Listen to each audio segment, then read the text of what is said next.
নমস্কার বন্ধুরা, Bengali food and ব্লগের নতুন একটি রান্নায় তোমাদেরকে স্বাগত। আজকে আমরা তৈরি করব একদম ঘরোয়া পদ্ধতিতে ডিমের টোস্ট। তো দেখো, এখানে সমস্ত রকম ইনগ্রিডিয়েন্টস আমরা গুছিয়ে নিয়েছি, যা যা লাগবে আমাদের ডিমের টোস্ট তৈরি করার জন্য। দেখো, এখানে আমরা 5টা মতো ডিম নিয়ে নিয়েছি। ডিমগুলোকে এবার ফাটিয়ে নিচ্ছি।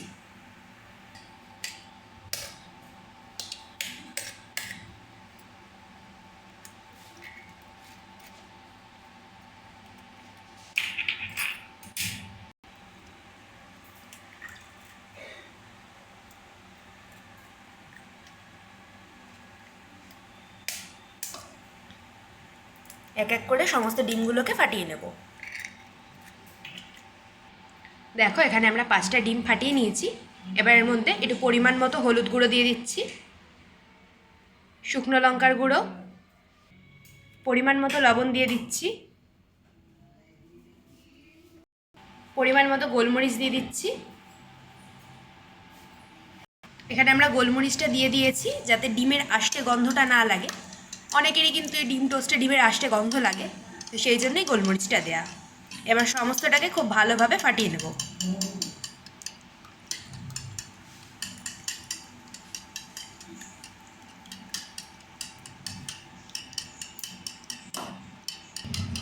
দেখো, ডিমটা আমাদের খুব সুন্দরভাবে ফেটিয়ে নেওয়া হয়ে গেছে।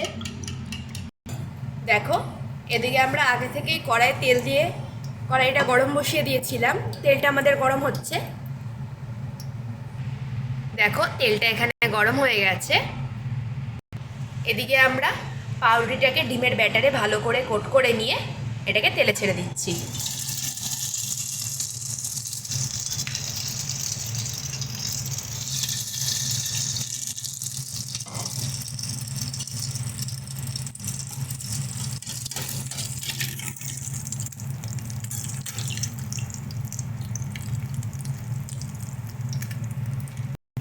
দু পিঠটা সুন্দর করে উল্টে পাল্টে লাল লাল করে ভাজবো পাউরুটিগুলোর।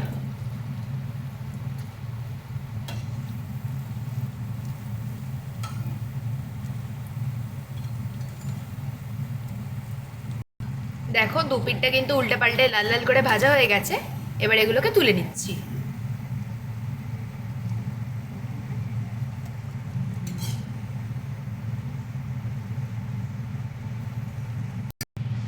দেখো, এই একইভাবে সেম পদ্ধতিতে আমরা বাকি পাউরুটিগুলো ভেজে নিচ্ছি।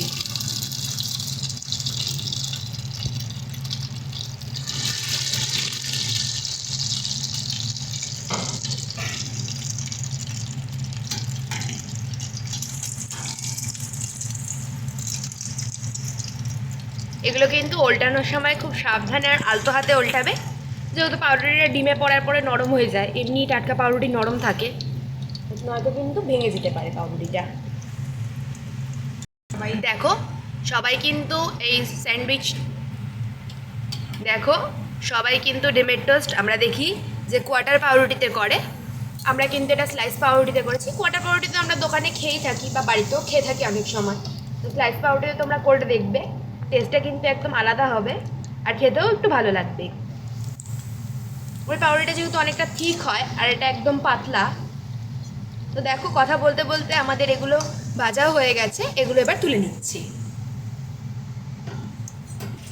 দেখো, এখানে আমরা সমস্ত পাউরুটিগুলোকে ভালো করে ভেজে একদম লাল লাল করে ভেজে তুলে নিয়েছি। এবার এগুলোকে আমরা শসা, পেঁয়াজ আর টমেটোর সাহায্যে গার্নিশিং করব। তো দেখো, এবার আমরা এগুলোকে সাজিয়ে নেব। দুটো পাউরুটি নিয়ে নিয়েছি, এর ওপর দিয়ে টমেটো কেচাপ দিয়ে দিচ্ছি। ভালো করে এটাকে পাউরুটির গায়ে মাখিয়ে নেব।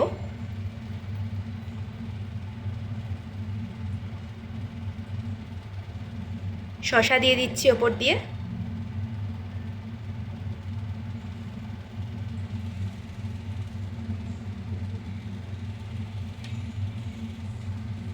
টমেটো দিয়ে দিচ্ছি। পেঁয়াজ রিং রিং করে কেটে রেখেছি সব কিছু, টমেটো আর পেঁয়াজটা। এবার আমরা ওপর দিয়ে পাউরুটি চাপিয়ে দিচ্ছি আরেকটা করে। দেখো, একদম কিন্তু খুব তাড়াতাড়ি সহজেই তৈরি হয়ে যায়। এটা কিন্তু তোমরা বাড়িতে যে কোনো ব্যক্তি অফিসের টিফিনে বা বাচ্চাদের স্কুলের টিফিনে খুব সহজেই তাড়াতাড়ি তৈরি করে দিতে পারবে সকালে। একদম চটজলদি, আর সন্ধ্যের টিফিনেও বানিয়ে খেতে পারবে। ভিডিওটি যদি তোমাদের ভালো লেগে থাকে অবশ্যই একটি লাইক, কমেন্ট এবং শেয়ার করে দেবে। আর চ্যানেলে যদি নতুন হয়ে থাকো চ্যানেলটা সাবস্ক্রাইব করে দেবে। ধন্যবাদ সকলকে।